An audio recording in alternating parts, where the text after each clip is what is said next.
The Federal Reserve has no clothes. Yeah, I've often used that emperor has no clothes. Hans Christian Andersen from time to time. Sub-reference here on the program. Well, how about that, kids? The Federal Reserve comes out, lowers by 50 basis points, and wow, crash, bang, boom, interest rates go up.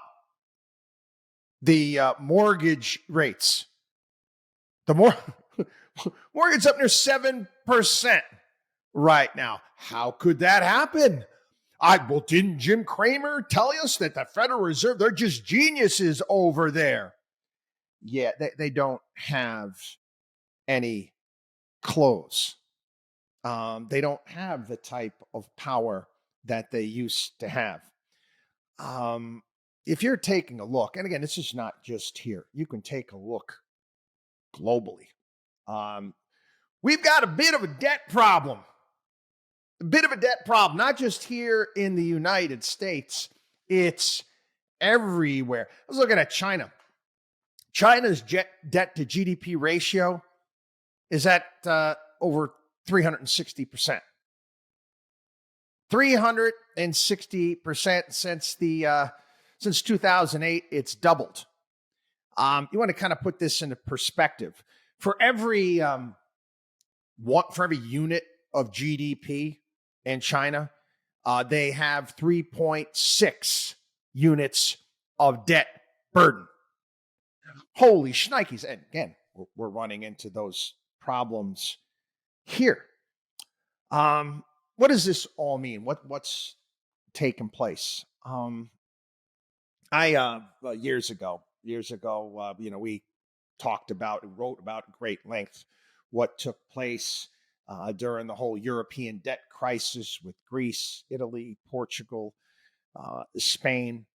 And there was a really funny Saturday Night Live skit, and I highly recommend it, that they did back in 2011 while this was taking place. And in it, Zeus summons all the Greek gods to Mount Olympus to solve the economic crisis. And Zeus is very surprised that Greece has fallen into such a disastrous state because, and he says, this is a quote, it's a line, "As we all know, the Greeks are widely known as hardworking, industrious people, a people willing to labor week in, week out, 3 days a week, 1 hour a day until the age of 45.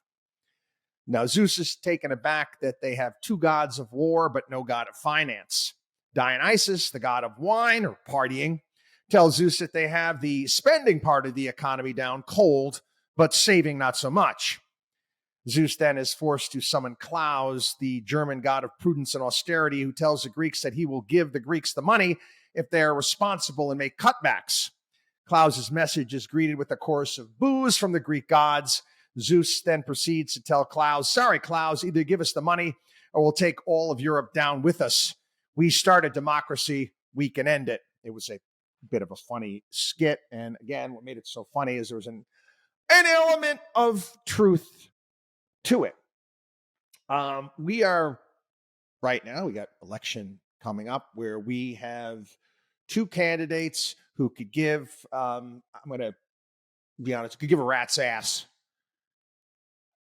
about our national debt. They don't care about spending. Do I have faith that Donald Trump is going to utilize Elon Musk to bring austerity to the United States government? No, I do not. Lot of conversation right now talking about everybody's tax plans. And again, listen, I don't like paying high taxes. I don't. But I do understand that, with all of these gimmicks, because people, I'm sorry, and I get a lot of super Trumpsters listening to this, and they don't want to hear it, which is unfortunate. You go through life with blinders on. Many of these things that these politicians are putting out there are just that. They're just gimmicks.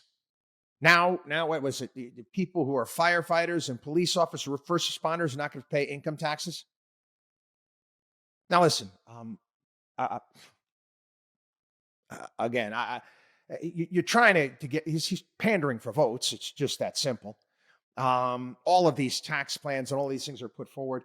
There's no way, shape, matter, or form that these things are going to pass unless, at least Donald Trump's ones are not going to pass unless the Republicans have the House and have the Senate. And even if that's the case, I find it very, very, very, very, very, very hard to believe that any of this stuff is going to go through. Republicans had the presidency, the House, and the Senate, and they told you they were going to repeal and replace Obamacare, and they didn't do that either. Again, do we need to shrink the size of government? Do we need to have cuts? Yes. And again, I'm all for tax cuts. But I'm sorry, okay? The math is not there. We cannot, there's no way we are going to tariff our way to get our national debt down, to having a balanced budget. It's just not going to happen. Nor do I believe that we're going to see the type of economic growth, that we're going to grow our way out of our fiscal situation. What is essentially what's keeping us afloat right now? Why we're not having a full-blown debt crisis like took place in Europe at that point in time is that the rest of the world, quite frankly, is in a much worse boat than us. Much worse boat. China's in a worse boat. Europe, forget it. We talked about that here on the program.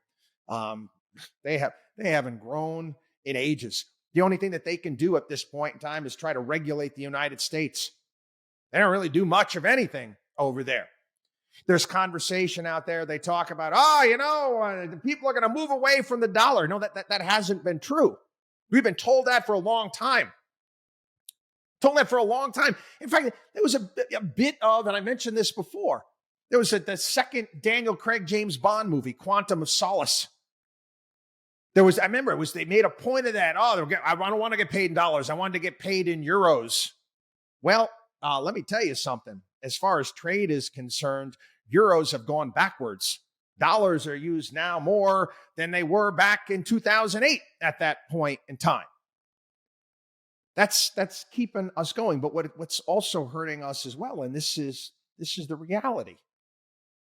People, we talked about the fact that if you spend, borrow, and print, you continue to reduce the value of the dollar. And again, everyone's currencies are dropping. I get all that.